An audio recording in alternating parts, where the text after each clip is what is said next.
World building is an incredibly significant craft in fantasy fiction. You have the linguistically rich, deeply Christian world of Tolkien's Middle-earth, the dark streets and dismal neon of Blade Runner, the brittle, off-kilter fairy tale of The Witcher. And with that in mind, I don't think there is anyone out there who can beat the tone-setting impact of Terry Pratchett's Discworld. He introduces to us, however scientifically improbable, a massive turtle swimming slowly through the cosmos, bearing on its shell 4 elephants, upon whose massive shoulders rests the great frisbee-like hunk of rock that its inhabitants know as the Disc. This idea is a little bit grounded in Round World, that is, our world's real mythology, but it's also just patently ridiculous. Pratchett does work a little bit of logic into it. He talks about how the shell of the turtle is pocked with meteorite holes, much like our moon.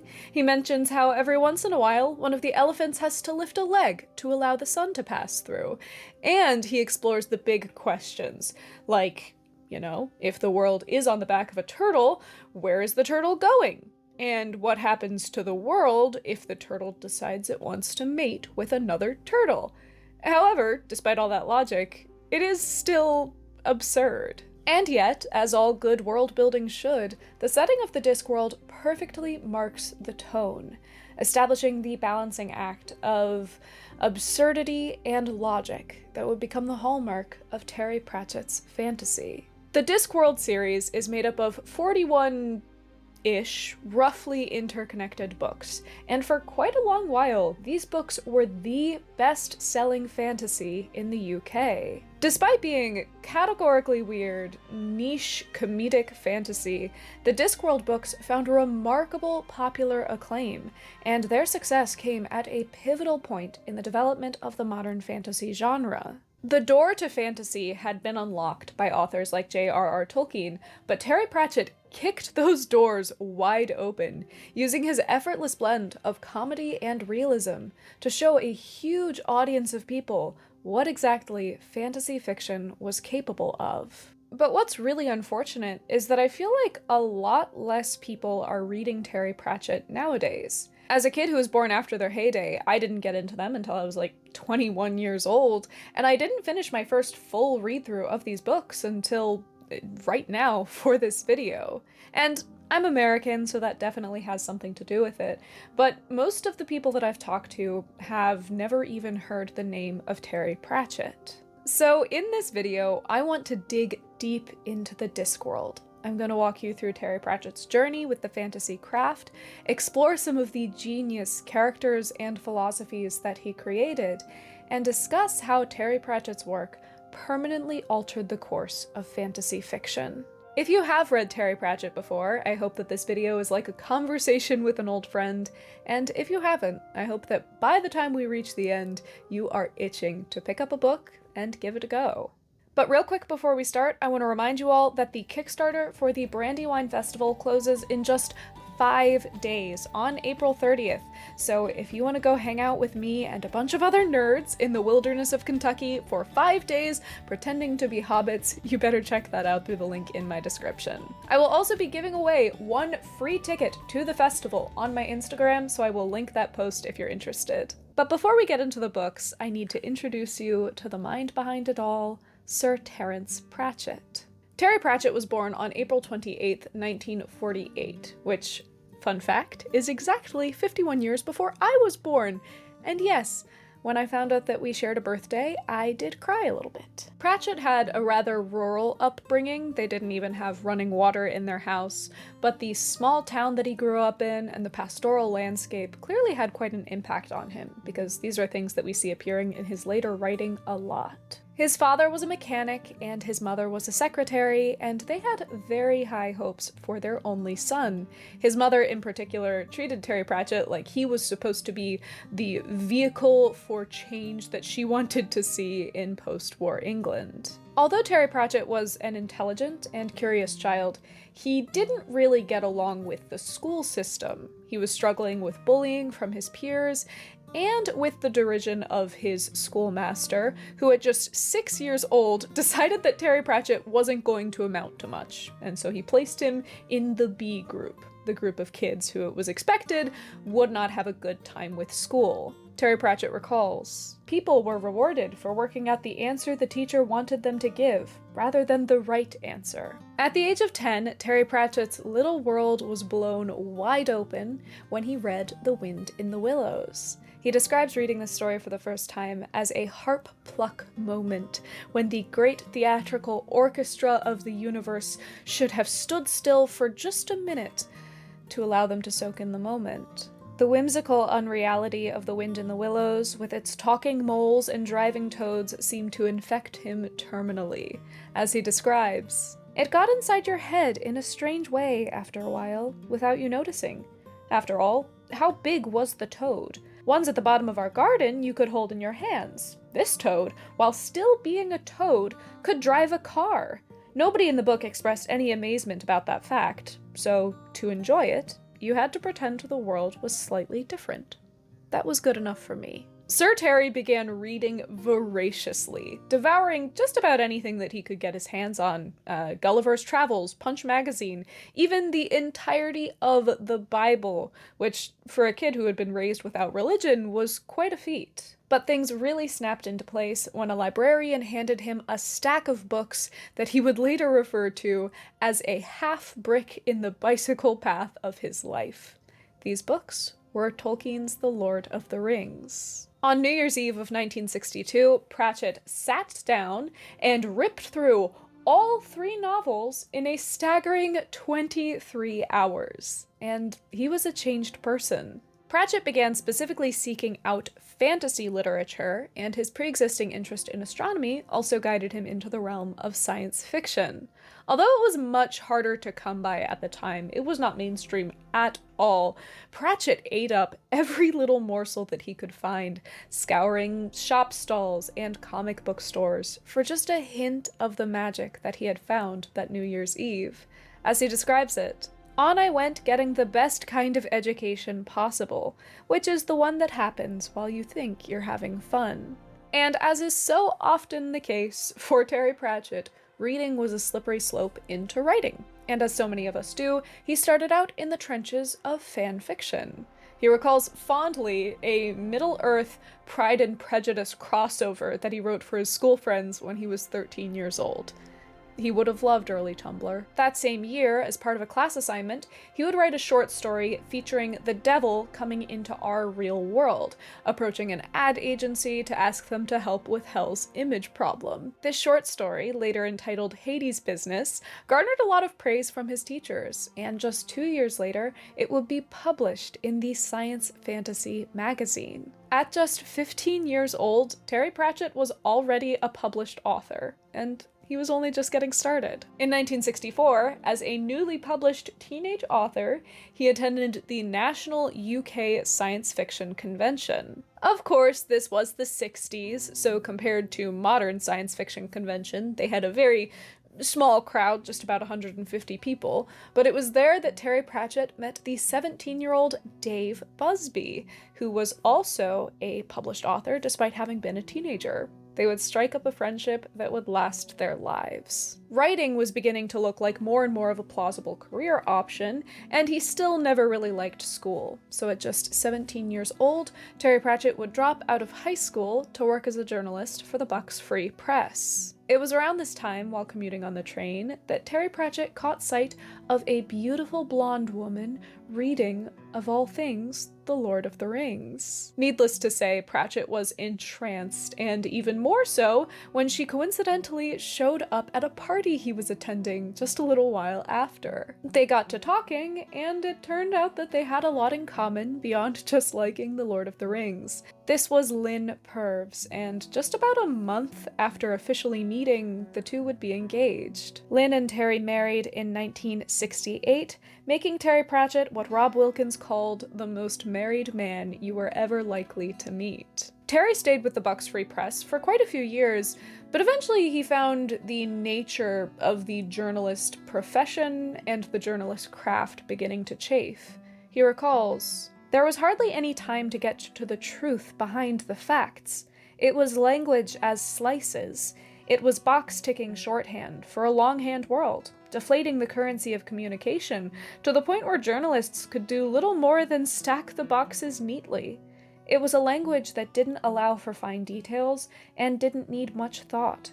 Clichés are useful hammers and nails in the communications toolbox, but what happens when they become the whole thing?" Terry Pratchett found himself finding refuge in fantasy fiction, and when he got the chance for his job to interview the co-director of a publishing house, he brought up the manuscript that he had been working on. The publishing house was run by Colin Smythe, and he would be willing to take a chance and publish Terry Pratchett's first novel, The Carpet People, in 1971. Following tiny tribes of people living in a carpet, The Carpet People was a comedic fantasy novel that hinted towards rich themes of war, government, and the challenges of human society. Think of it as a bit of an appetizer for his novels to come. The Carpet People was, let's just say, more of a success than it could have been. You gotta think about this in context. This was a small publishing house, and this was a teenage author writing his debut novel. So they only ever sold 1,000 copies of The Carpet People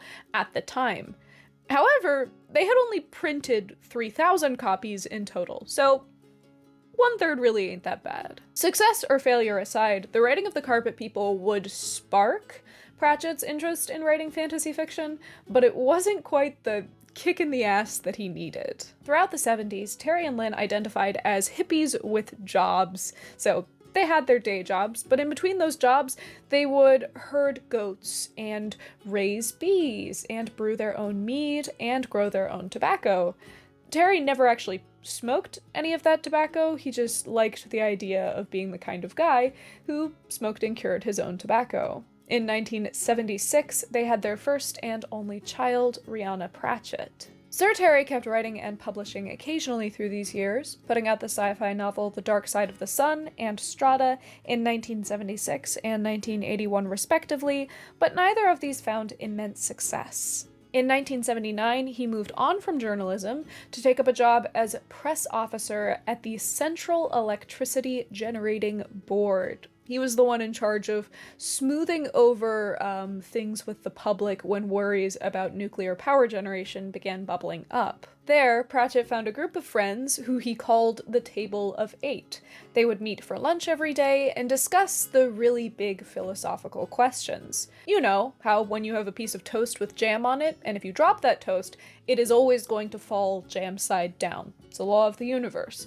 However, if you take a cat and you drop it, it's always gonna land feet down. So if you glued a piece of toast with jam on it, jam side up, onto the back of a cat, what's gonna happen?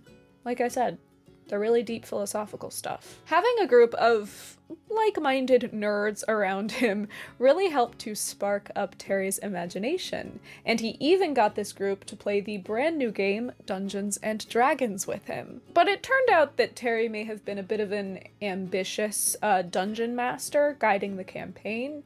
In their hours-long session, they only made it 10% through the dungeon that Terry had designed, and it came out that allegedly he may have been making up all of the dice rolls to suit his own authorial intent. They did not play Dungeons and Dragons together again. But with these discussions, with Dungeons and Dragons, and with comedic genre novels like The Hitchhiker's Guide to the Galaxy churning around in his mind, it would only be a matter of time before Terry Pratchett would get back to writing. And with the help of the goofy, pseudo-philosophical conversations he was having with his friends, and a lifetime of devouring fiction, Terry Pratchett got started on something new. He initially pitched what would become The Color of Magic as 4 disconnected, plotless short stories. He would later describe it, an attempt to do for the classical fantasy universe what Blazing Saddles did for westerns. The Color of Magic didn't end up being separate short stories, but in 1983, Colin Smythe would take on the risk of publishing this novel, the first of the great Discworld series, and the reception was... it was fine. There's kind of this idea, put forward by Terry Pratchett himself, that the Discworld was like an instant hit. However, that first run, they were only able to print like 500 copies of The Color of Magic, and so its reach was really just quite limited. But for those that did get it in their hands, especially those who were uber familiar with the genres that Terry Pratchett was satirizing with this book, they loved it. Writing for a magazine, David Langford reviewed, "It's one of those horrible, antisocial books which impel the reader to buttonhole friends and quote bits at them. My ceiling is covered in brown spots from when I tried to read Pratchett's jokes and drink beer at the same time.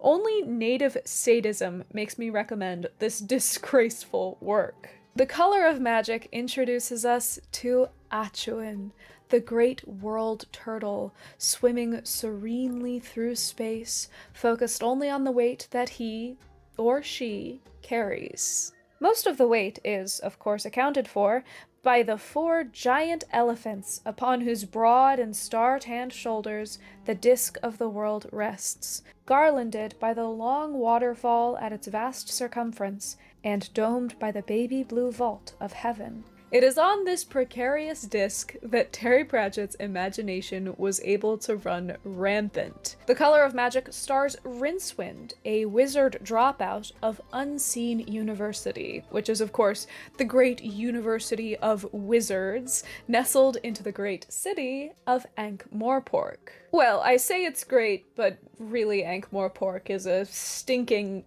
sweltering amalgamation of all of humanity's worst cities at all of their worst points in our round world history. It's got the political danger of 12th century Rome, the thick, stinking river of Victorian Paris, the chaos of modern New York, and the smoke-ridden air of mid-Great Fog London. But despite the smell, which is admittedly atrocious, Ankh-Morpork is the quintessential fantasy city. It's got the dwarves, the trolls, the traveling barbarians, it's got bar fights and scheming villains, and we get to take it in all of its glory through the eyes of Two Flower. Two Flower is an insurance salesman from a distant land who, with an imagination full of Conan the Barbarian-esque penny fantasy novels, has decided that Ankh-Morpork is the perfect spot for a little bit of tourism. Pressured by the city's tyrant leader, Veterinari, dropout wizard Rincewind ends up as Two Flower's tour guide, and together they see all the marvels that the disc has to offer. They're accompanied by Two Flower's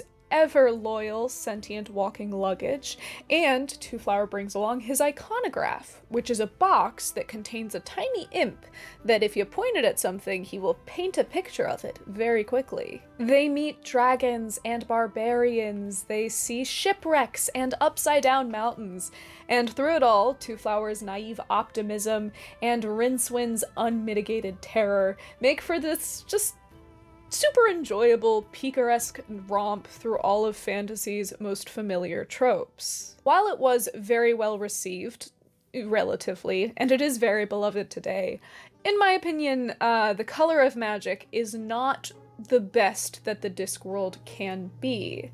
It suffers from having characters that don't really develop very much, and from being very myopically focused in on satirizing specific pre-90s fantasy genre conventions. Basically, unless you, the reader, are very familiar with sword and sorcery fantasy conventions, you're gonna be a little bit confused. And I'm not alone in thinking that The Color of Magic is a little rough around the edges. Terry Pratchett himself recommends that people don't start on that as their first Discworld novel, and I can see why. It's fun, but it is not the best that the Discworld would ever be. While The Color of Magic is so fun, it is just barely a taste of all that was to come. One thing that definitely did help boost the momentum of The Color of Magic was the Woman's Hour radio show, which broadcasted a 4-part abridged serialization audiobook version of the story. And this is really fun to me because as much as the Discworld would later gain a reputation for being the stuff of 14-year-old boys, there was a significant portion of the early audience of Terry Pratchett's works that was fully grown and female. But with the success of The Color of Magic, Terry Pratchett was not ready to sit back and rest on his laurels. As Rob Wilkins puts it, Terry Pratchett told Colin Smythe that he thought his next novel, too, might be set on Discworld.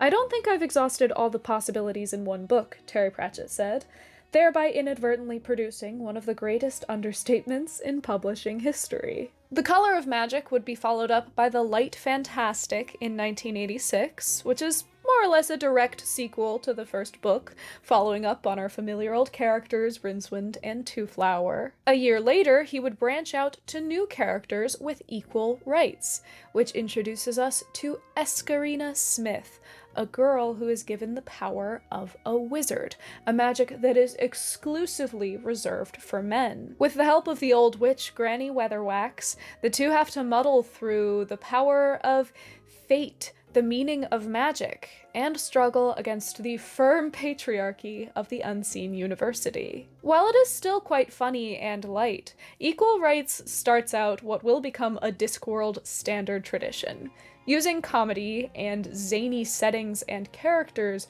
to explore genuinely pressing questions of society, philosophy, and life. In that same year, Terry Pratchett would come out with Mort, which fully introduces us to the character of Death, who is an embodiment of all of our cultural anthropomorphized concepts of what death is. Basically, he's a Grim Reaper. He's just a 7-foot-tall skeleton. As Death becomes weighed down by his rather grim day job and struggles to raise a teenage daughter, he takes on an apprentice called Mort, who is taken on as Death's apprentice because he just wasn't competent enough to be anyone else's apprentice. With the growing success of every new novel, Terry Pratchett had caught the bug, as Rob Wilkins describes it. Such entries seem to bear witness to the reemergence, after a decade in relative abeyance, of the obsessive Terry Pratchett. The Terry Pratchett who went from being a reluctant reader at 11 to being the reader of everything at 12 is now the Terry Pratchett who goes from lightly tinkering with the occasional side-by novel between beekeeping duties to writing in every free second of the day that is available to him. Pratchett quit his press officer job in 1987, and he took on writing with full commitment, writing 9 to 5, 7 days a week, like a blue-collar job. Towards the beginning, he was coming out with 1, oftentimes 2 books a year, each one better than the last. And the money was rolling in too. Right after going full-time, he was offered £306,000 as an advance on his next 6 books, which comes out to roughly £740,000 today, which for essentially a brand new author is a lot of money. However, after that first 6-book deal, Terry Pratchett preferred to keep his deals much shorter, often only signing on for 2 books at a time, and even then, he often wouldn't sign the deal until that first book had been completed. But all of this monetary success did not mean that Terry Pratchett was getting cocky. He liked to be very certain that whatever money he was getting paid as an advance, the publishing house was going to be making that money back. And he was well known for turning down offers if he thought them to be too ambitious. He was definitely proud of his money. When people would come up to him and thank him for having written his books, he would always respond with thanking them for having put money into his pocket, but he never really let that change his outlook on money. His friend Dave Busby called him the most financially insecure person he had ever known. Terry Pratchett ended up working with a lot of different editors over the years, including David Langford, who had written that glowing review for The Color of Magic. Langford, along with Philippa Dickinson, as editors became a very important part of Pratchett's writing process. He was the kind of person where as soon as he finished a novel, he wanted to drop it, not touch it anymore, and immediately get started on the next one. He became remarkably adept at what he called tricking the book out of his head, and Discworld began topping the charts. Through the 1990s, Terry Pratchett sold, on average, 3 million books per year,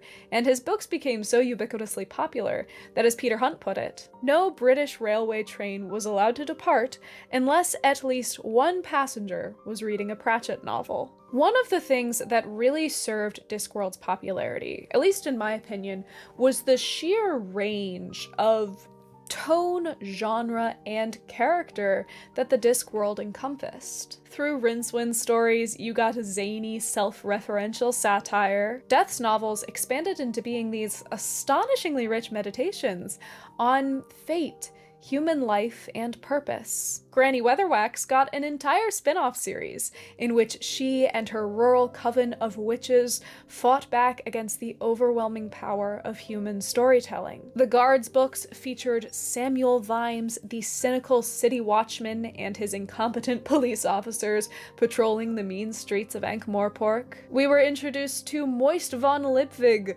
conman turned government worker, and Tiffany Aching, witch in training. One-off novels like Moving Pictures or Small Gods analyzed everything from pop culture phenomena to the impact of organized religion on society. You had satire, drama, noir-esque crime novels, and while you could pick up any one Discworld book and be engaged and be entertained by it, the more you read of the Discworld, the more it interconnected. Characters and themes would cross over constantly. A talking dog that appeared in one novel would become a major character in another. It was a uniquely engaging and rewarding reading experience. What had begun as relatively simple genre parody expanded into being an incredible balancing act between rich characters, practical philosophy, and always razor-sharp comedy. With the Discworld books topping the nerd charts,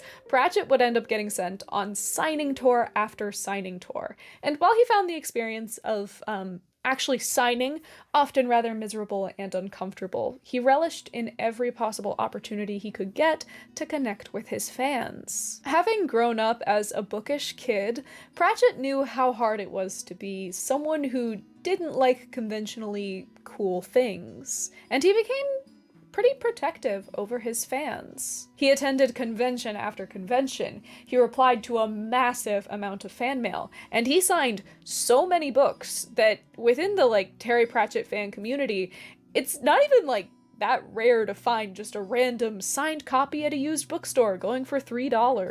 Discworld-specific conventions popped up, Discworld online fan pages opened up, and in whatever way possible, Terry Pratchett tried to be personally involved in them.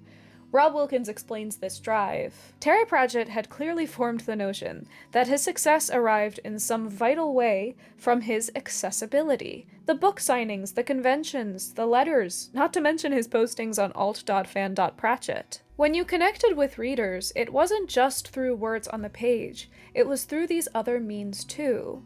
But as key as Terry Pratchett himself and his iconic hat were to maintaining his image, there were a lot of other creative minds that contributed to the Discworld. In 2000, he hired Rob Wilkins as his personal assistant, and having already been a Terry Pratchett fan himself, Rob Wilkins was thrilled when his assistant duties expanded to include writing down stories for Discworld as Terry Pratchett dictated them. And Terry had a whole Rolodex of different scientific minds that he would call up if he had a particular question about how to make Discworld work. Because although this story was absurd, he wanted to firmly ground it in logic and science wherever possible. On top of David Langford and Philippa Dickinson, he would take on Anne Hopp as an editor a bit later on, and Jennifer Brell became key to him breaking his way into the American market. But there was one aspect of collaboration that Terry Pratchett just couldn't jive with, and that was collaboration with Hollywood. Multiple attempts have been made at creating a Discworld movie, and pretty much none of them have panned out. Jeffrey Katzenberg, the CEO of DreamWorks at the time, personally thought that Terry Pratchett's novels would be perfect for an animated adaptation. So he signed on Andrew Adamson to direct an adaptation of Pratchett's non-Discworld novel Truckers, just as soon as Adamson had finished his most recent project. That project that he was working on was this weird movie that the studio didn't really have any hope for. You might have heard of it. It was called Shrek. Shrek was, of course, an unexpected smash hit, and Adamson would soon be absorbed in its sequels, spin-offs, and merchandising, and Truckers was set aside. In 2006, Sam Raimi, fresh off of Spider-Man, was slated to direct an adaptation of The We Free Men, but it got through the scripting process, the script was handed over to Terry Pratchett,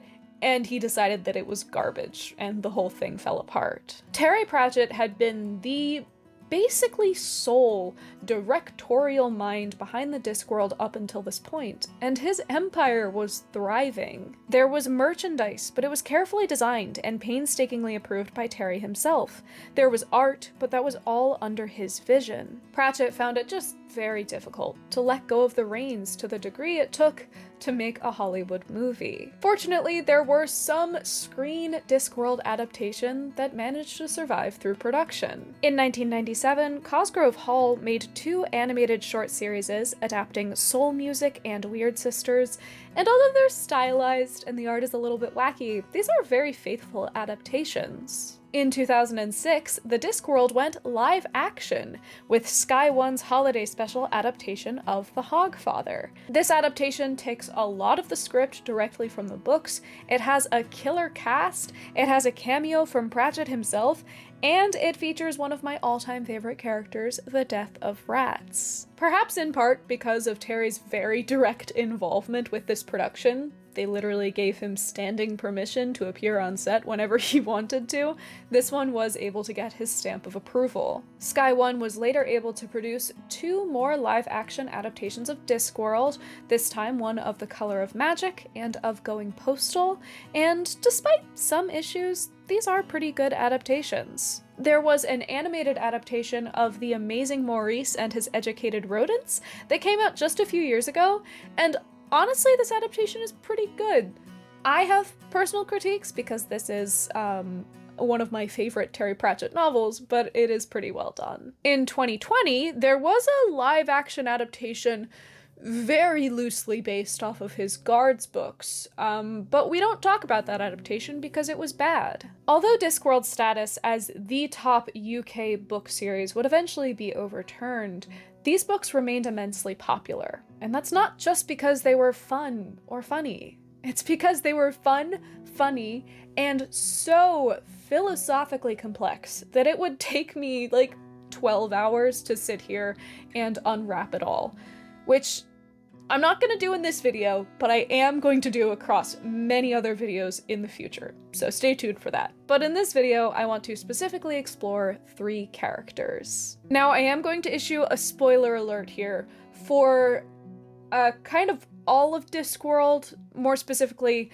the dedicated Death books, the dedicated Watch books, and all of the Witches books all the way up through Shepherd's Crown. If you are spoiler averse and you want to skip spoilers and just get back to me talking about Terry Pratchett's process and legacy, you can skip to this timestamp and then, come back once you've read all the books. And if you just want to skip around for specific sub-series spoilers, I'm going to put text on screen. I'm not going to say it out loud, but if you want to skip around, I will be putting various timestamps up for that. And if you're one of the many people who have not read Shepherd's Crown yet, and you want to skip spoilers for that, go read Shepherd's Crown, first of all, because it's very good, and then also keep an eye on the screen and keep an ear out, because I will be mentioning specific Shepherd's Crown spoilers, and I don't want to ruin that for you guys. The thing about Discworld is that it is a fantasy world, but it's also a whole lot like ours. Beneath the veneer of trolls and wizards and the purplish-greenish tinge of octarine magic is a world that is just essentially the real world. However, there is one key thing that sets Discworld apart from our round world, beyond just the shape, and that is that in the Discworld, Narrativium is real, or at least more really realized than it is in our real world. Really realized than it is in our real world. Narrativium, just like fire or water, is an element. It is that indefinable fact of the universe defined as the thing that makes stories happen.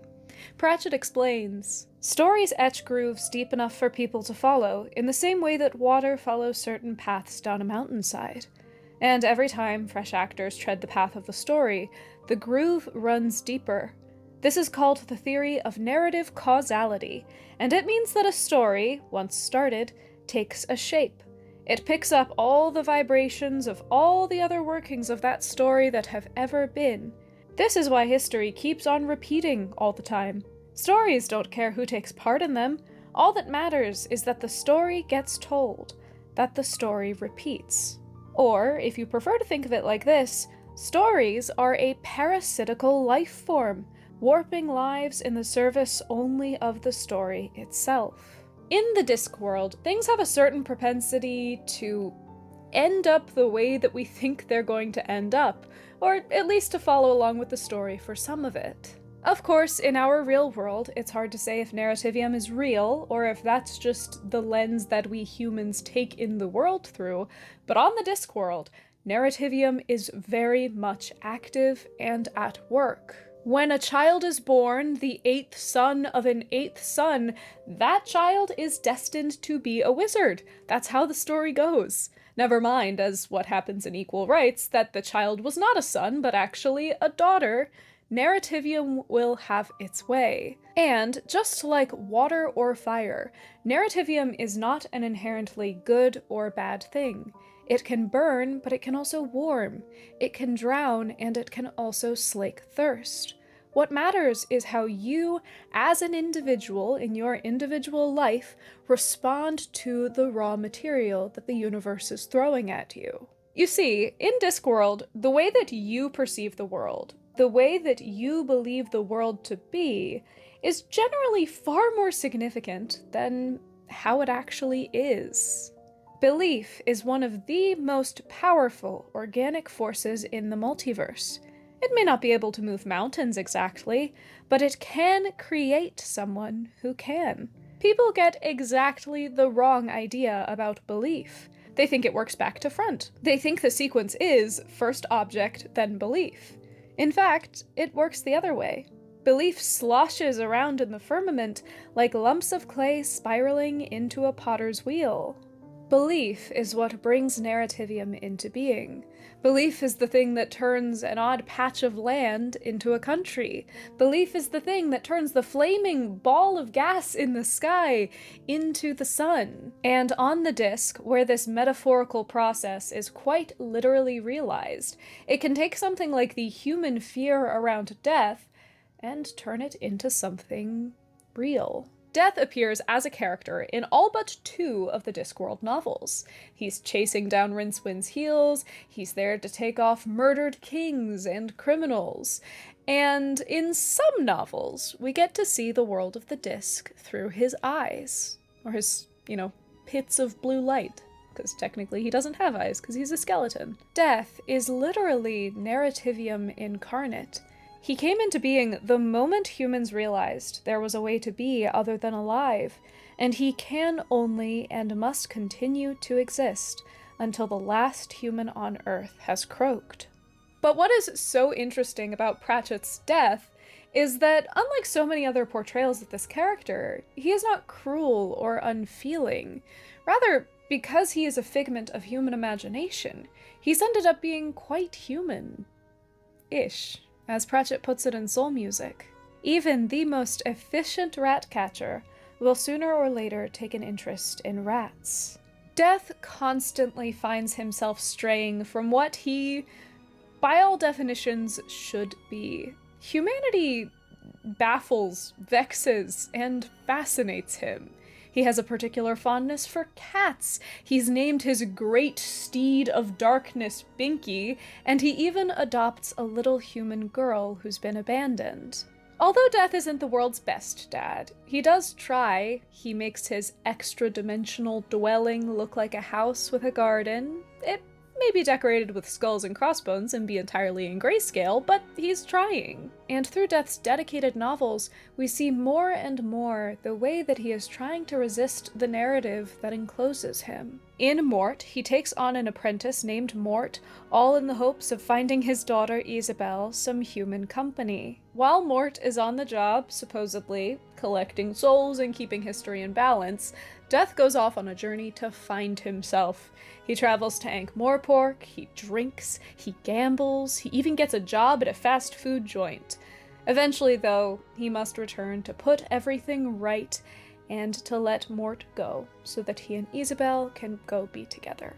And Death is left mostly alone. In the next novel, Reaper Man, Death has to contend with the villainous auditors of reality, who despise the squishy, imaginative way that the disc functions, and they want to impose cold, hard regulations upon it. This means that Death, who has taken on something like a personality, simply will not do. The auditors send him off to live as a regular human being, where he takes on the identity of Bill Dorr, a simple farmer. But without Death doing his job of helping souls into the next life, humanity flounders. It turns out that they may very well need him in order to make life worth living. Death returns to his role, but not without giving the Great Death, the death of the universe, a stern talking to. Despite what the auditors would demand, we must care. For if we do not care, we do not exist.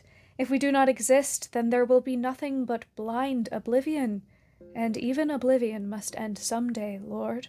Lord, will you grant me just a little time? For the proper balance of things, to return what was given, for the sake of prisoners and the flights of birds. Lord, what can the harvest hope for, if not for the care of the Reaper Man? Here is the crux of Death's character. The only reason that Death is a character at all is because Death is scary. It's a horrifying, incomprehensible thing. And without giving this terror a shape, a place, a name, then where do we put that fear? We cannot face death until we have given him a face. And because we are human, we create a death that cares. In his next dedicated novel, Soul Music, Mort and Isabel are killed, and Death finds himself spiraling once more. This novel also introduces Isabel and Mort's daughter, so Death's granddaughter, Susan. She has been raised to be relentlessly logical, and it is a blast watching her get foisted into the role of Death, where she too must learn the importance of human belief and the importance of death as a key to giving life meaning. In Hogfather, Death tries to cover up for the Auditor's attempted murder of the Hogfather, the Discworld equivalent of Father Christmas. Death knows the power of belief, and he knows that if the Hogfather does not come, delivering presents to all the little kiddies to wake up to on Hogswatch morning, the sun will not rise. Susan, who was of course dragged into this whole thing, protests that that's hogwash, it's fairy tale swill. But Death explains that without the Hogfather coming, inspiring belief, creativity, and writing Narrativium into the lives of every child, that indeed the sun would not be able to rise. It would just be a plain old flaming ball of gas. All right, said Susan, I'm not stupid. You're saying humans need fantasies to make life bearable. Really? As if it was some kind of pink pill? No. Humans need fantasy to be human. To be the place where the falling angel meets the rising ape. Tooth fairies? Hogfathers? Yes, as practice. You have to start out learning to believe the little lies. So we can believe the big ones? Yes, justice, mercy, duty, that sort of thing. They're not the same at all. You think so?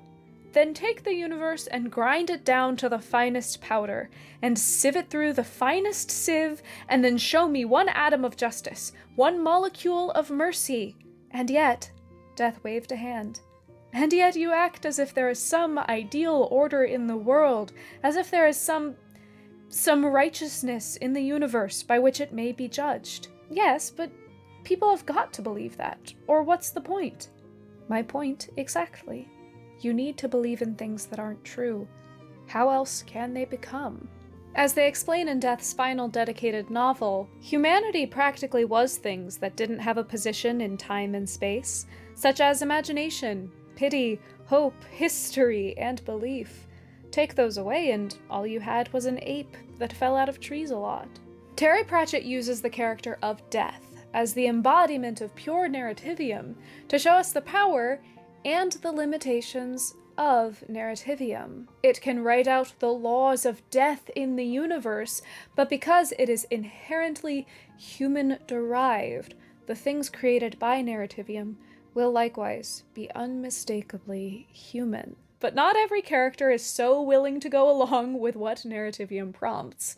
Some will fight tooth and nail against the ways that Narrativium can be used to use us. Samuel Vimes is first introduced in Guards as the cynical, drunken captain of the Night Watch of Ankh-Morpork. Ever since the city's tyrant leader, Lord Veterinari, legalized crime, within the regimented system of guilds, there's a guild of thieves, and they will give you a receipt after they mug you in an alleyway, the Night Watch has become largely superfluous. And Vimes isn't exactly what you might consider a hero. It's kind of expected that a hero is going to be willing to take action. They're going to go on an epic quest. They're going to learn that they are destined to be a leader of men. They kick ass and they upturn the law and become the new law. Sam Vimes, meanwhile, doesn't leave the city he was born until he's a fully grown adult, and even then he always comes back.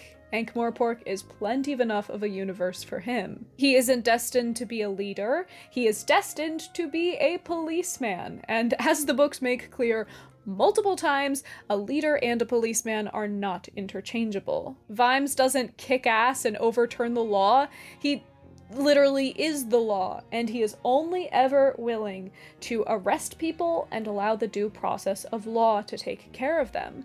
Vimes constantly rejects and resists the traditional heroic mold. In the first novel, he has to drink 24/7 just to keep him from seeing the world clearly. The watch members under his command are either overwhelmingly simple-minded or so hideously horrifying that they can barely be considered human beings, or in the case of the infamous Nobby Knobs, both. He doesn't want anything to do with the story. However, as stories do, he ends up being pulled in. A secret cult begins scheming, summoning dragons around the city to try and overthrow Veterinari and put themselves in power, and a stolen book gets Sam Vimes on the case. And it is here that Vimes realizes just how much his no-nonsense, down-to-earth, very practical kind of philosophy can be used to combat the whims of narrative. He takes to carrying around a notebook with him to write down anything he can see, and he solidly speaks out against the Sherlock Holmes type of detective, the one who would look at a single hint and conclude that they have the entire mystery solved. Let's use an example from the 2012 Sherlock adaptation, mostly because I find it funny. A Sherlock Holmes type detective may see a scuffed up charging port on somebody's cell phone, and they might deduce that the person is an alcoholic, struggling to plug their phone in because they're so drunk at the end of a night. A Vimes type detective, a more realistic detective, may think to themselves that most people struggle to plug their phone in when it's the end of the night and it's dark, so that's not really firm grounds to call someone an alcoholic. Someone like Vimes is going to wait for actual tangible evidence. They're gonna wait for glass bottles filling up the recycling bin, or, seeing them staggering around at noon on a Tuesday, or he may just wait to breathalyze them, or have them come to him and admit that they're an alcoholic. As he explains, the real world was far too real to leave neat little hints. It was full of too many things. It wasn't by eliminating the impossibilities that you got the truth, however improbable. It was by the much harder process of eliminating the possibilities. You worked away, patiently asking questions and looking hard at things. You walked and talked, and in your heart, you just hoped like hell some bugger's nerve would crack, and he'd give himself up. This method is hardly dazzling. It doesn't make for as exciting of a story, but in the real world bubble that Sam Vime lives in, it's a much better way to get real results. Vimes' iron-solid common sense also keeps him from being swept off into blindly trusting in someone else's common sense. Thinking is hard, it's complicated, and honestly a lot of the times it's very frightening.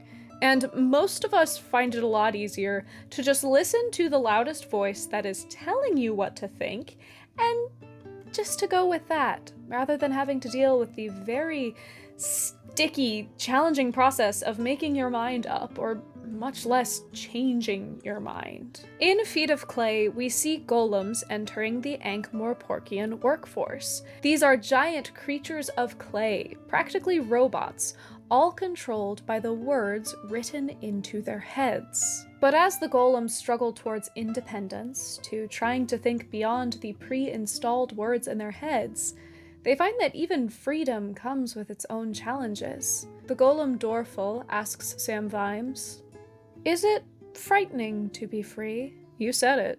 You say to the people, "Throw off your chains," and they make new chains for themselves. Seems to be a major human activity, yes? Dorful rumbled as he thought about this. "Yes," he said eventually. "I can see why. Freedom is like having the top of your head opened up." People want there to be someone around to tell them what to do, what to be, and what to think. It's certainly easier than trying to come up with all of that yourself. Uncertainty is a really uncomfortable thing. And if you're desperate enough for some kind of direction, you'll listen to anybody.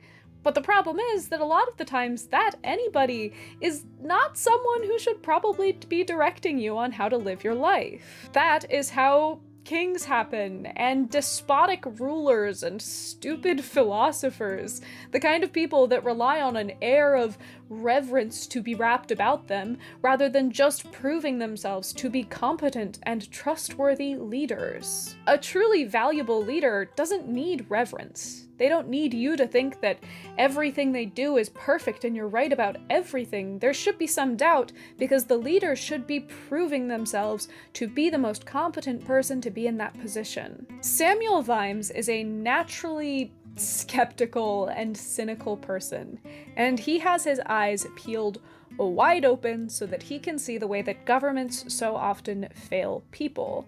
He's able to see political philosophy for, frankly, the BS that it so often is. The problem with some political philosophy is that a lot of it builds these ideas of a perfect society without accounting for the fact that humans, the humans who would theoretically be in this society, are not perfect. You can dream up utopias all day long, but most of these utopias will not function unless people are willing to get a whole lot smarter and a whole lot less selfish a whole lot sooner. But someone like Sam Vimes knows people, both good and bad, well enough to know that that's just not how they work. You can call him a cynic, but the thing is that most of the time he's right. When he's dealing with idealistic revolutionaries in Night Watch, he notes, people on the side of the people always end up disappointed in any case. They found that the people tended not to be grateful or appreciative or forward-thinking or obedient. The people tended to be small-minded and conservative, and not very clever, and were even distrustful of cleverness. And so the children of the revolution were faced with the age-old problem. It wasn't that you had the wrong kind of government, which was obvious, but that you had the wrong kind of people. And as soon as you saw people as things to be measured, they didn't measure up. The governmental style of, say, someone like Lord Veterinari is imperfect, sure, but it is functional. Sure, crime is legal, but at this point, then you're just gonna get robbed 3 times a month instead of at random. Is it a perfect system? No. But are humans perfect? No. Optimism and faith in ideals and systems can be good, but as Vimes recognizes, blind optimism can be very harmful. History was full of the bones of good men who'd followed bad orders in the hope that they could soften the blow. And yet, as much as Vimes resists and resents Narrativium with every fiber in his body, there are still occasions when he must use it. As cynical and sometimes miserable as Vimes is, he still has hope. He still has faith in certain ideals. He does still believe in some stories. That's what makes him human. Vimes is not a good person by birth. He grew up on the streets. He's a scrappy fighter. He's done a lot of things that would not conventionally be called good or legal. There is a darkness inside him, a rage, a desire to take up whatever weapon is closest and make the world cleaner by blood. And the only way that he is able to resist this animal pull is, of course, through a little bit of Narrativium. In Thud, Vimes is finally faced with an enemy that he cannot physically confront. This enemy is called the Summoning Dark. And the Summoning Dark is the rage of an entire species, compressed, distilled, crystallized into something red hot. It is justice turned wicked, the desire of a man to hurt man for the sake of mankind's own purity. And the only way that Vimes is able to combat this is by creating a force to face it, something made up of Narrativium. Vimes faces the Summoning Dark, and out of his own twisted, iron-solid sense of justice, he creates something that can combat it. The Summoning Dark asks this new entity what it is, and it explains, "Vimes created me. Who watches the Watchman? Me. I watch him. Always. You will not force him to murder for you." What kind of human creates his own policeman? One who fears the dark. I am not here to keep darkness out. I am here to keep it in. There was a clink of metal as the shadowy watchman lifted a dark lantern and opened its little door. Orange light cut through the blackness. Call me the guarding dark. Imagine how strong I must be.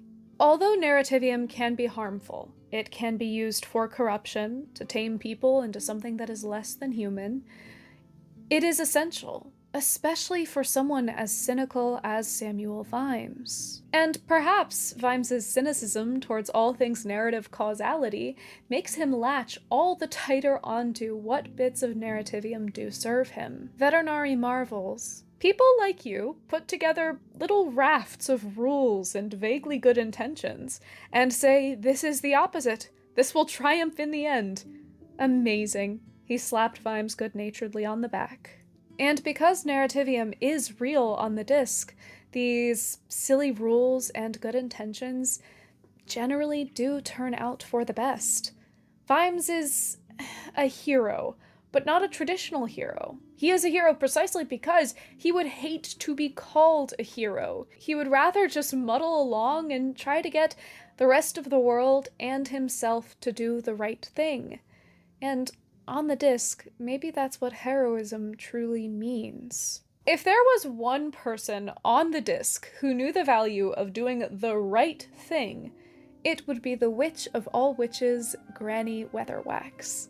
Granny is first introduced in Equal Rights, and she is posed as the polar opposite to the magic of wizardry. When the young wizardess by birth, Escarina Smith, is brought to her in hopes that Granny might tame her, Granny Weatherwax explains. "Witches is a different thing altogether," snapped Granny Weatherwax. "It's magic out of the ground, not out of the sky, and men could never get the hang of it." Throughout the novel, we get to know the wizarding kind of magic and the witch kind of magic. As Narrativium would dictate, wizard magic is all knowing. It's books and universities and great spells. But as Granny says, witchin' is out of the ground. And to Escarina's great disappointment, it often involves very little magic at all. Sure, a witch could use magic to mop the floor, and they could light a fire with a spell, but they could also use a mop and a match to do that same thing. Magic is not a power that should be used flippantly. As it is later explained, It was too easy to slip into careless little cruelties because you had power and other people hadn't. Too easy to think other people didn't matter much. Too easy to think that ideas like right and wrong didn't apply to you. And at the end of that road was you drooling and cackling to yourself all alone in a gingerbread house, growing warts on your nose. In order to keep both feet firmly planted on the ground, in order to keep their center from wobbling, witches have to do a whole lot of things that don't involve magic at all. They have taken on the duty of filling in the gaps in their community. They cook meals for the widow who's bedbound. They deliver difficult children when the midwife's abilities fail. They clip old men's toenails. They do laundry. They heal goats and sheep, all in an effort to keep the flock whole. These tasks remind witches that although they may be less inherently powerful than a witch, other people are still human, just like the witch is human. Narrativium would take a witch and put her into either the good category or the bad category, the Glinda and the Wicked Witch of the West, the good fairy godmother and the bad fairy godmother. But a good witch, a witch who's got her hat on right, knows that she needs to resist both good and bad with equal fervor. Pratchett's witches aren't really what you call good, nice, or even really pleasant a lot of the time. If they had to be nice, if they had to put people at ease and make sure that everybody around them was comfortable all the time, they would never really get anything done. Resetting someone's dislocated shoulder is hardly ever a nice thing to do, but it is the thing that needed to get done. It is the right thing. Nor are these witches really often traditionally good, because they are the ones who have to make the difficult decisions. The decisions that lie outside of traditional, popular, or moral law. But even when the choices come down to two equally horrifying things, somebody still has to be around to choose, and the witch is the one that does that. Never ever really knowing whether what she did was good or bad. A witch is not necessarily nice or good, but she is right. A witch is not always liked, but a witch, especially a witch as powerful as Granny Weatherwax, is always very careful to make sure that the thing she is doing is right. Granny Weatherwax wasn't popular with anyone much, except when they needed her. When death was standing by the cradle, or the axe slipped in the woods and blood was soaking into the moss, you sent someone hurrying to the cold, gnarly little cottage in the clearing. When all hope was gone, you called for Granny Weatherwax because she was the best. And she always came. Always. But popular? No. Need is not the same as like. Granny Weatherwax was for when things were serious. But that doesn't make the pull of Narrativium any less severe. In many of the dedicated witches' books, our coven faces directly off against the force of Narrativium. In Weird Sisters, the King of Lancre is killed by his duplicitous cousin, and our cast of witches find themselves in possession of his infant son, the boy destined to be king. Feeling the intoxicating draw of tragedies like Macbeth or Hamlet, the witches must resist the pull of the story that would seek to swallow their whole kingdom into its tragedy. And as the witches resist this evil, the king tries to use Narrativium. He is going to stage a play, one that will cast him as the good guy, the hero, and the witches as the bad guys. And during this play, we get to see the raw power of Narrativium at work. Granny turned slowly in her seat to look at the audience. They were staring at the performance, their faces rapt. The words washed over them in the breathless air. This was real. This was more real even than reality. This was history. It might not be true, but that had nothing to do with it. Granny never had much time for words. They were so insubstantial. Now, she wished that she had found the time. Words were indeed insubstantial. They were soft as water, but they were also as powerful as water, and now they were rushing over the audience, eroding the levees of veracity and carrying away the past.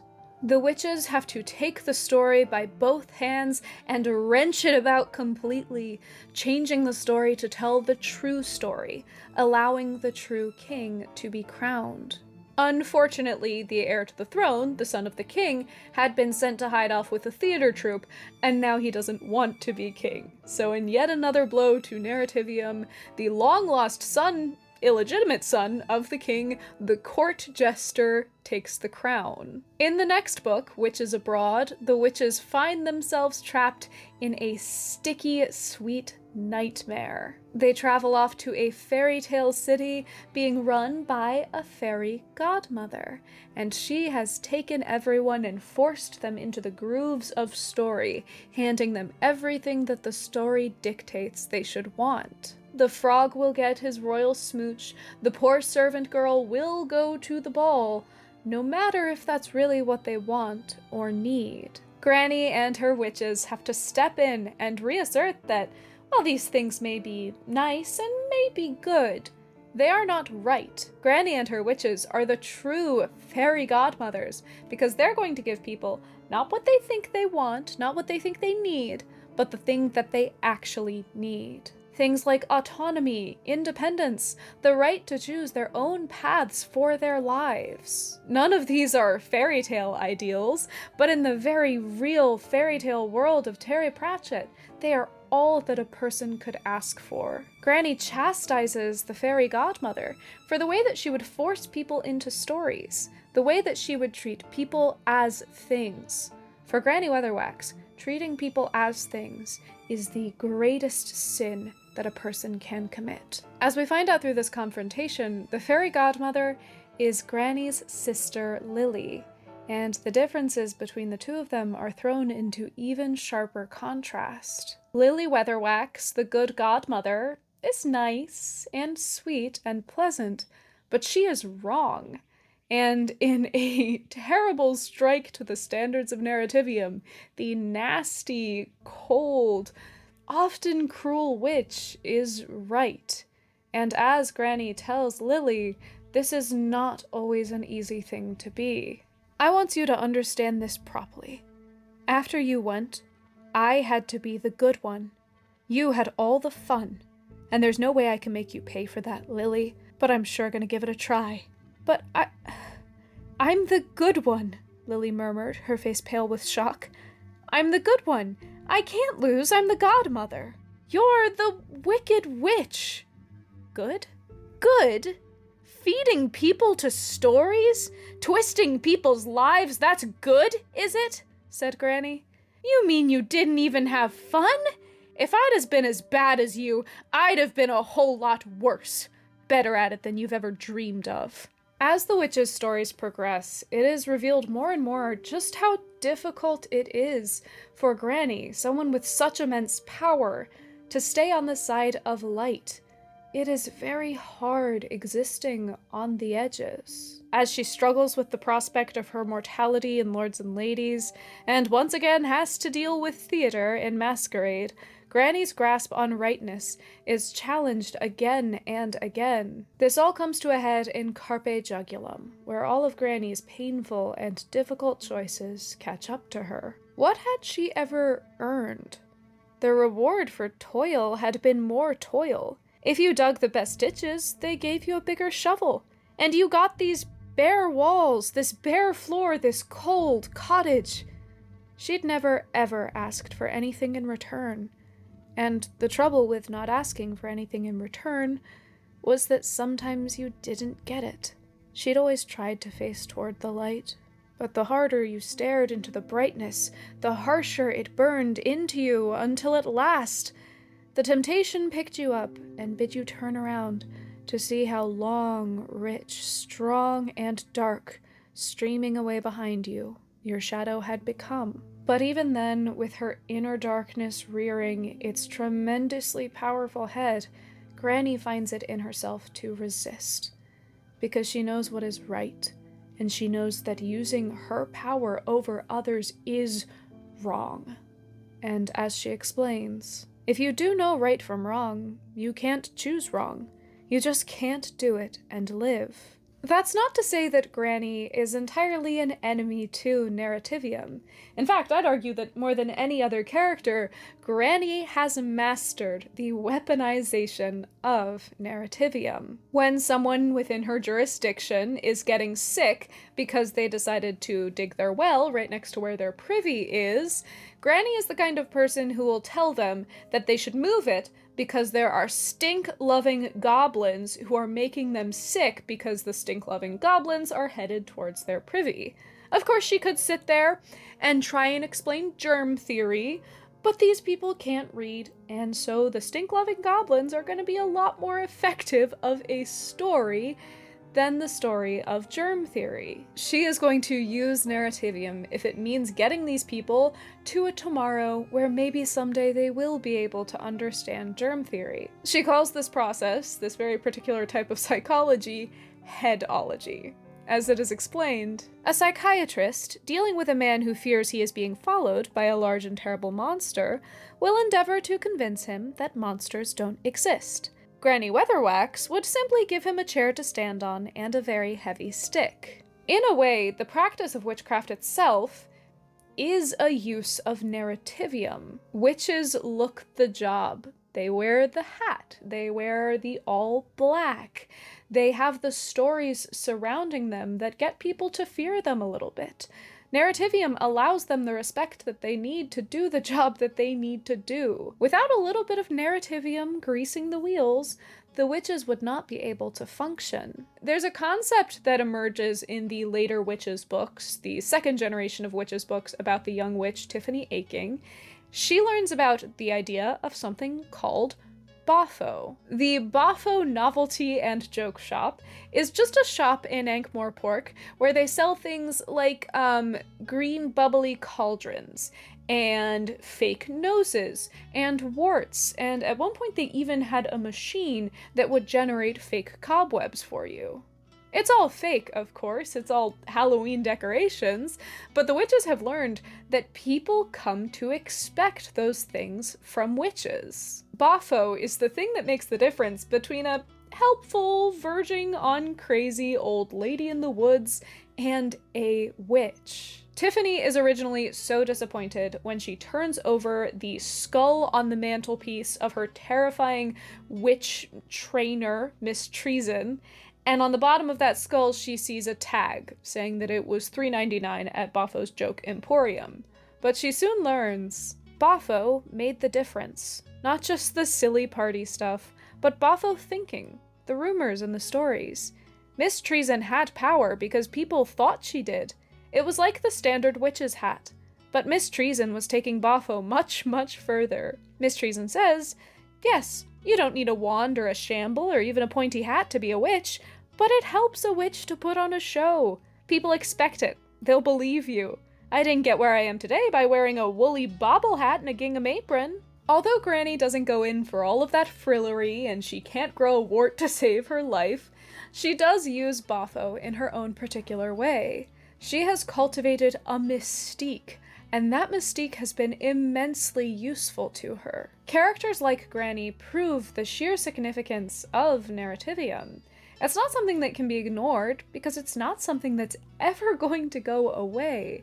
Granny wears her Narrativium like a cloak, keeping it close at hand, but never allowing it to consume her. It is her greatest tool and her greatest foe, the one weapon she carries with her in her knife's edge walk between right and wrong. As I was writing this video, I was telling somebody who had not read any Discworld books about these characters, and he pointed out that all three of these characters that I'm talking about, on the whole, do seem kind of miserable. But what you're missing if you haven't read these books is that these characters, especially Granny Weatherwax, are so driven that they don't care about the misery. And the thing that Granny Weatherwax is driven by is rage. In a conversation with her best friend and fellow witch, Githa Og, she and Granny are talking about why they got into witchcraft. Githa explains, I did start out in witchcraft to get boys, to tell you the truth. What did you start out with, Esme? Granny stopped and looked up at the frosty sky and then down at the ground. "Dunno," she said at last. "Even, I suppose." Granny is a witch because the world is wretchedly unfair. And although only a fool would believe that one individual person was capable of making the world fair, the world still needs people like Granny Weatherwax to do everything in their power to inch it a little bit closer. Granny Weatherwax was often angry. She considered it one of her strong points. Genuine anger was one of the world's great creative forces, but you had to learn how to control it. That didn't mean you let it trickle away. It meant you damned it carefully. Let it develop a working head.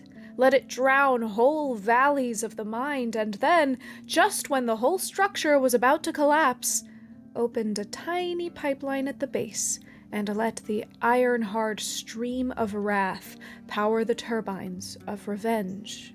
Now, I would never try and say that Terry Pratchett was any of his characters, but I think that in this specific way, in the way of being fueled by rage against the terrible injustices of the world, Terry and Granny Weatherwax were quite similar.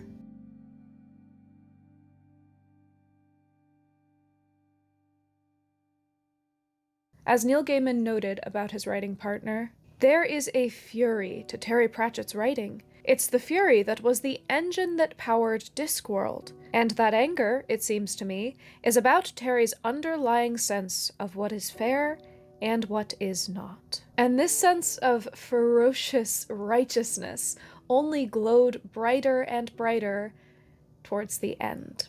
Around 2006, Terry Pratchett began experiencing bouts of difficulty with his vision, his typing, and even his driving.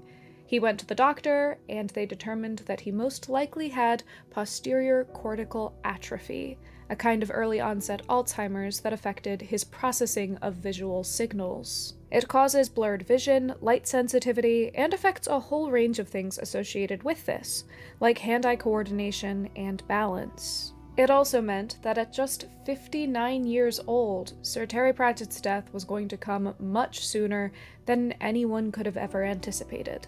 But he didn't respond to this diagnosis by rolling over. He wrote, "I intend to scream and rage while there is time," he said. "I'm going to make Alzheimer's regret catching me." Just after receiving his diagnosis, Terry Pratchett went public with it, and began speaking about it at every possible opportunity. He donated $1 million to the Alzheimer's Research Trust, and produced multiple documentaries exploring his struggle with and a vicious fight against this disease. He tried treatment after treatment, going into it with the philosophy: the first step is to talk openly about dementia, because it's a fact, well enshrined in folklore, that if we are to kill the demon, then first we have to say its name. Once we have recognized the demon, without secrecy or shame, then we can find its weakness.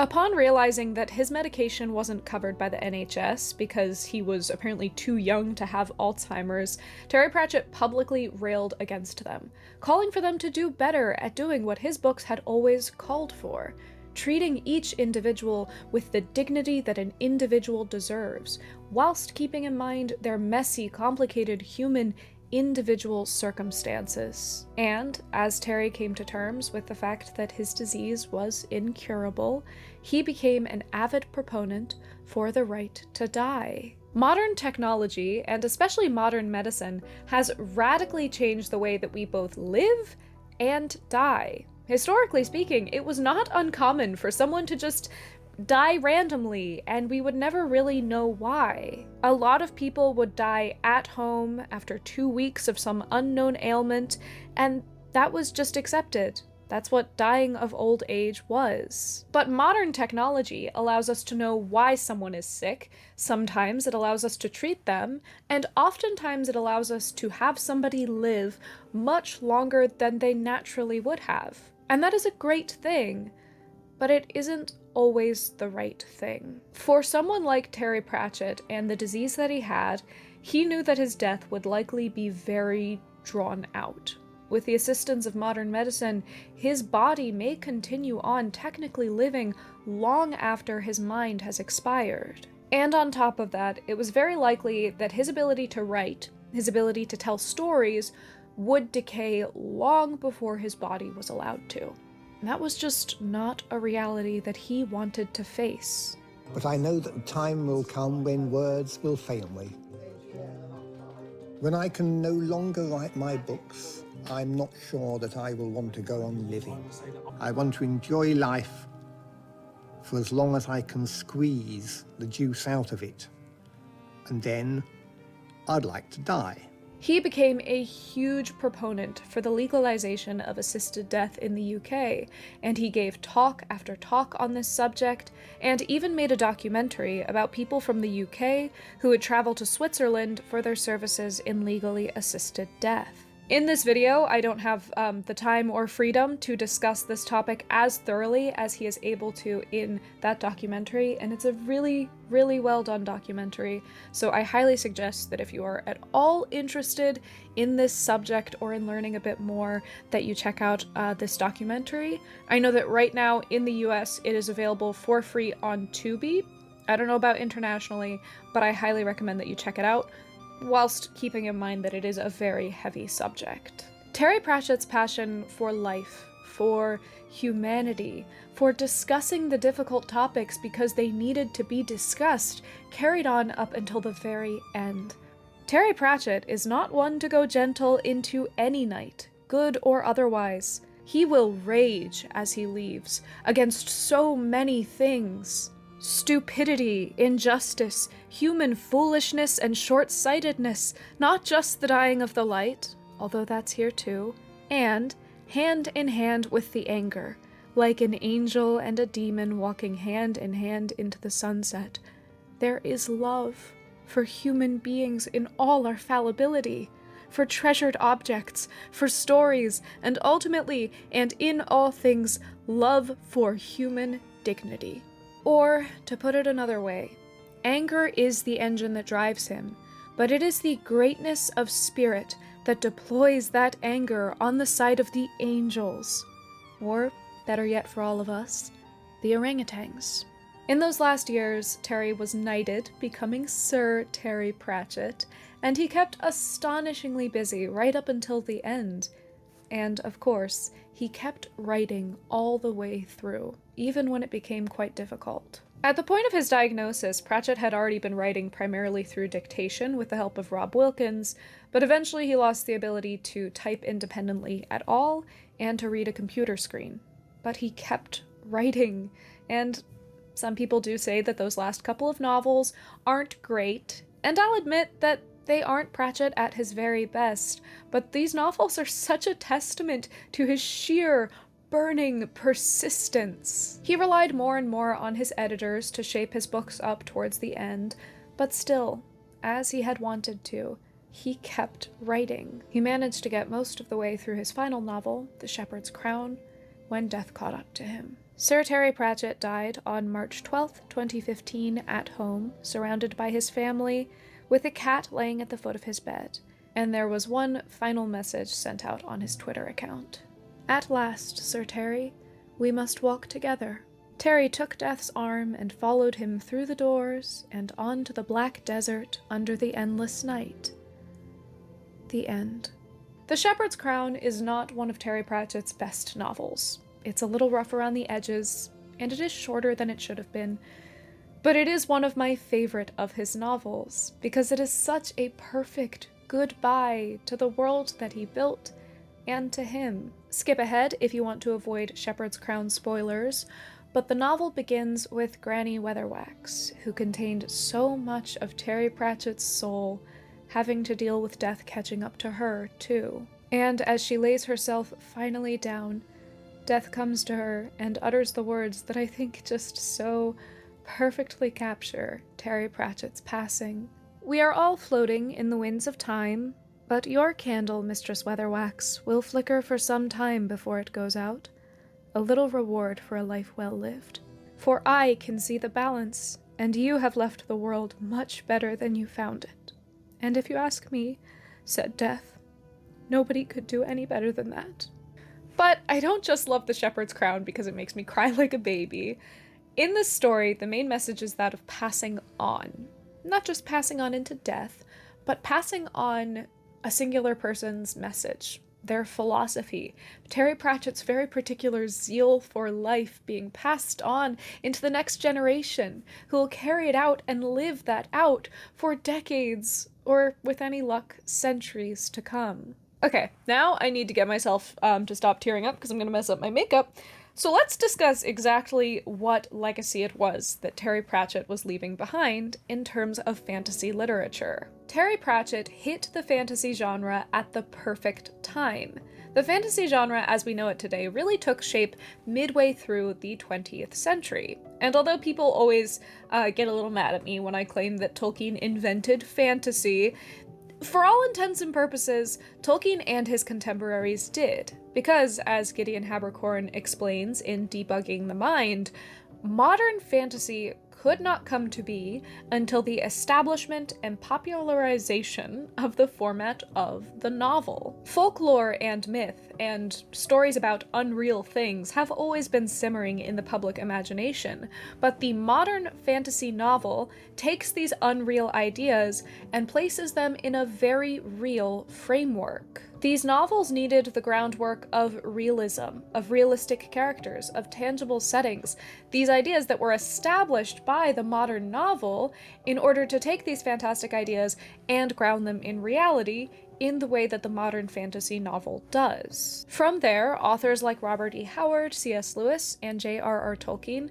were able to take these ideas of heroic myth, fairy tales, and folklore and place them into a very real story. They treated these ideas seriously. Terry Pratchett had grown up on these stories and a steady diet of myth and folklore, and this placed him in the perfect position to take the ideas and tropes established by these first-wave fantasy authors and flip them entirely on their head. He loved the work that they had done, but he was able to understand that the tropes and traditions established by these authors were not the be-all and end-all of what fantasy fiction was capable of. And this was a fairly original thought at the time. The kind of immediate cast-off of fantasy fiction that came after that first wave of fantasy fiction was a lot of stuff that was basically copied and pasted from Tolkien's world.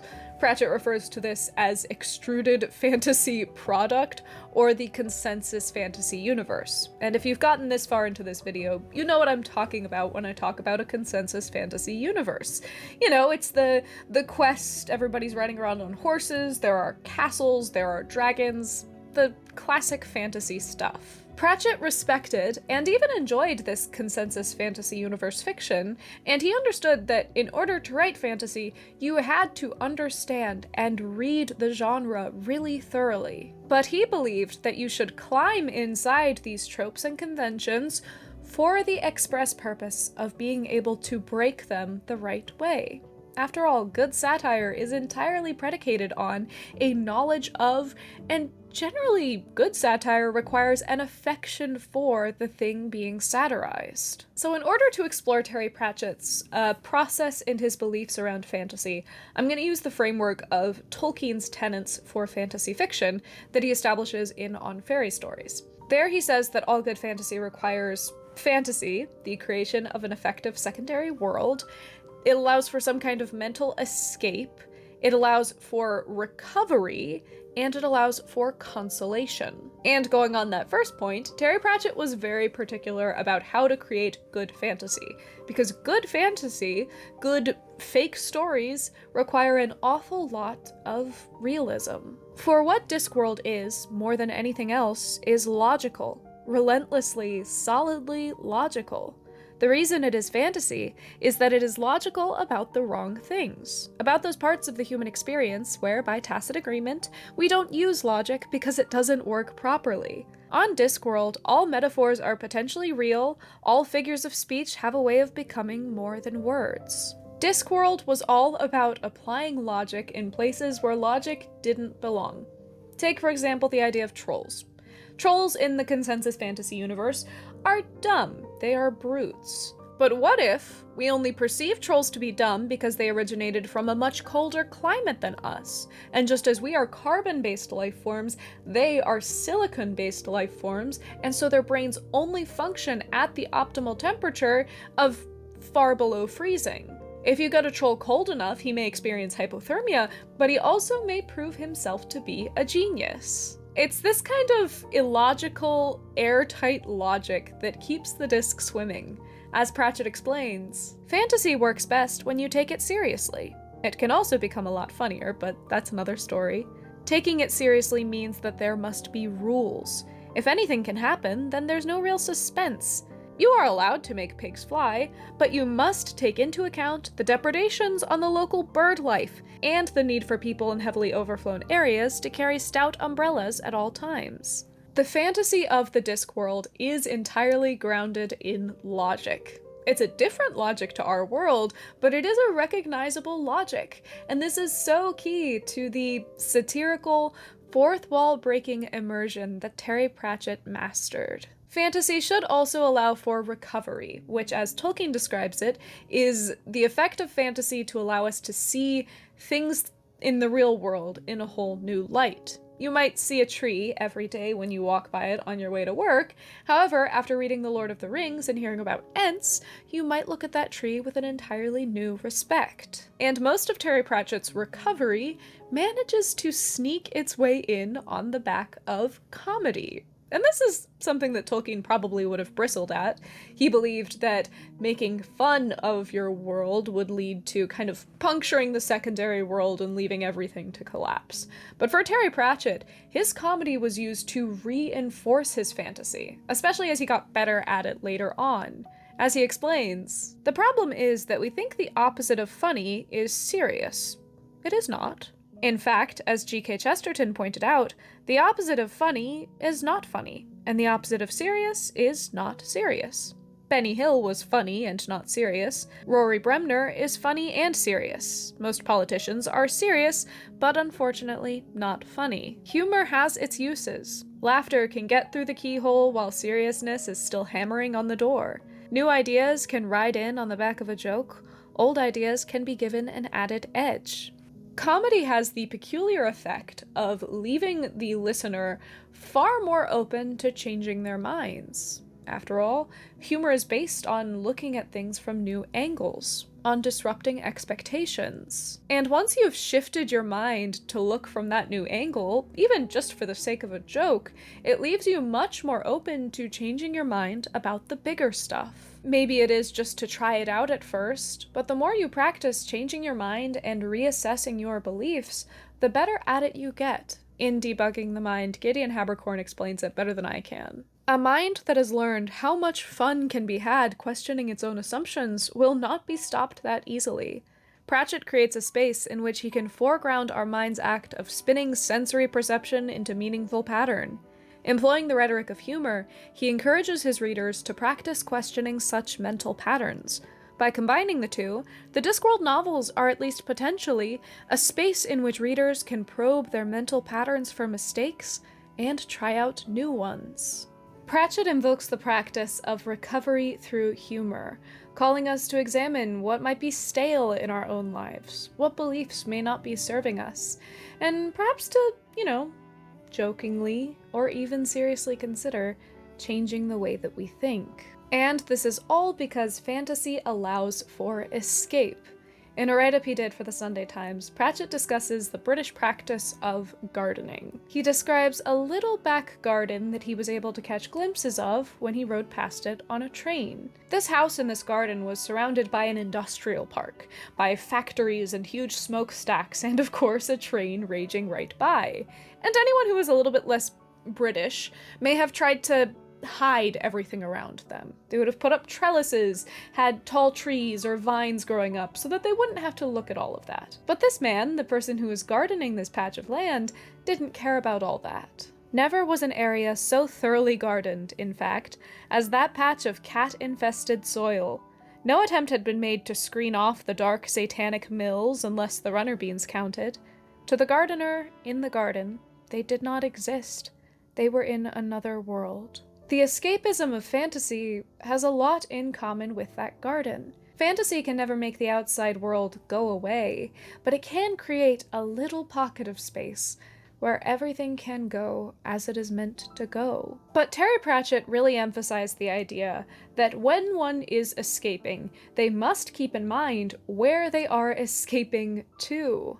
When you're planning your exit, you can't just think about getting away from something. You have to think about where you're going, especially if you want to stay in the place where you're going for any extended period of time. Through the Discworld, Terry Pratchett worked very hard to make sure that his work was not just escapist, but that it was a good place to escape to, that the garden within was rich, beautiful, thought-provoking, and ultimately worth being in. And then, of course, there is the ultimate value of fantasy fiction, consolation. And look, I'm not going to try and sugarcoat it. The world is a really scary place, and it seems as of lately it just keeps getting darker. But fantasy gives us an outlet, it gives us a vision of a place where answers can actually be found.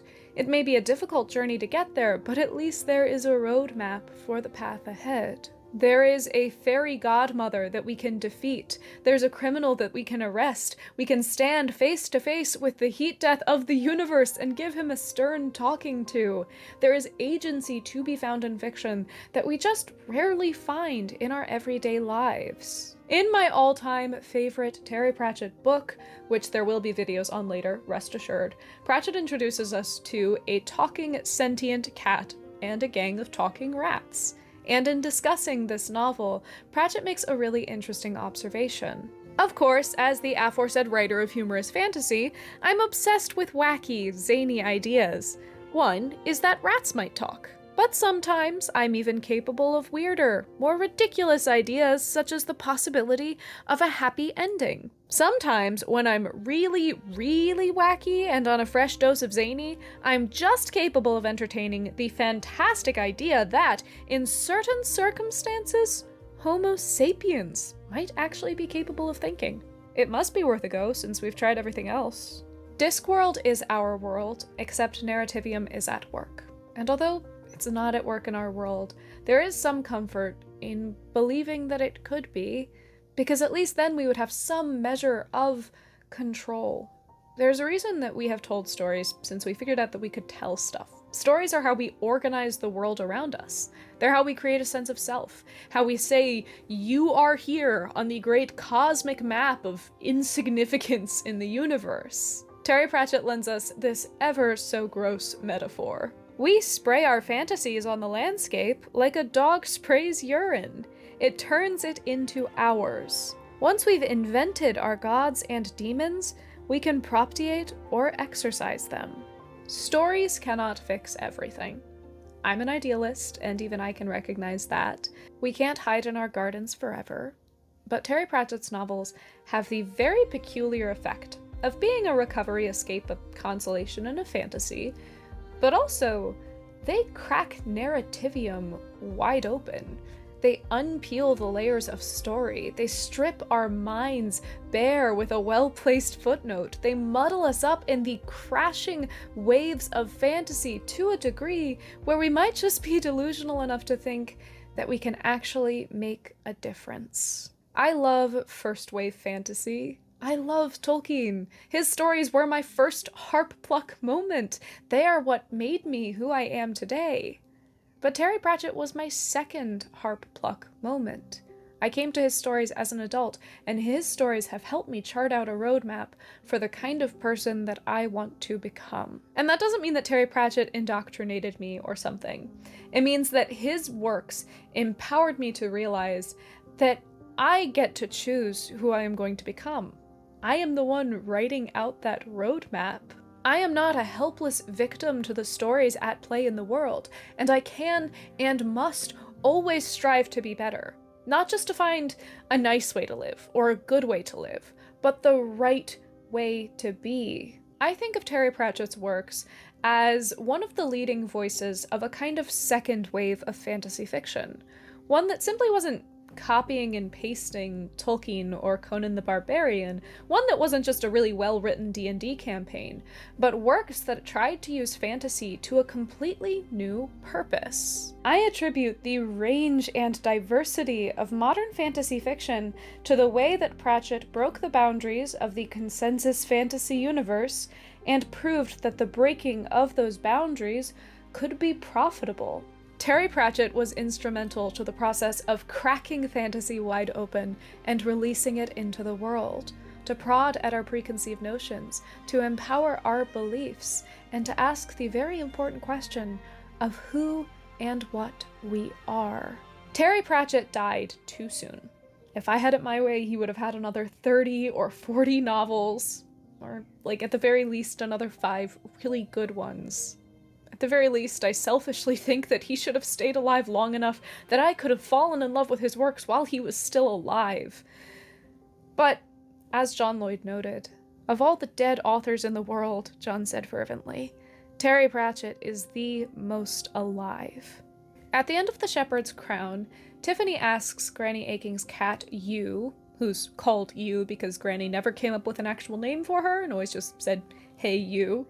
Tiffany asks You where Granny is, and the cat replies that Granny is everywhere. Tiffany knew that You had been right. Granny Weatherwax was indeed here, and there. She was, in fact, and always would be, everywhere. Terry Pratchett is still with us, as long as his works and his messages and the people who have been amused or educated or changed by his messages are still raging through the world. Needless to say, his light will continue to flicker for a long time before it goes out. Think of it as a little reward for a life well lived.